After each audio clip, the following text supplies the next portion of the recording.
বানিয়াপাড়া দরবার এমন একটি দরবার, যে দরবারের মসজিদের দক্ষিণে 4 জন আল্লাহর ওলি শুয়ে আছে। ওলিরা আমাদেরকে কি শিক্ষা দিয়ে গেছে? ওলিরা শিক্ষা দিয়েছে আমাদেরকে কোরআন, ওলিরা শিক্ষা দিয়ে গেছে আমাদেরকে নামাজ, ওলিরা শিক্ষা দিয়ে গেছে আমাদেরকে জিকির, দুরূদ শরীফ।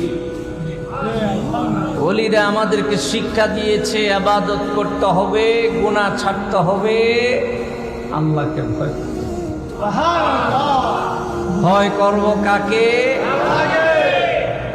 আমাদের মধ্যে বাঘের ভয় আছে, সিংহের ভয় আছে, শিয়ালের ভয় আছে, সাপের ভয় আছে।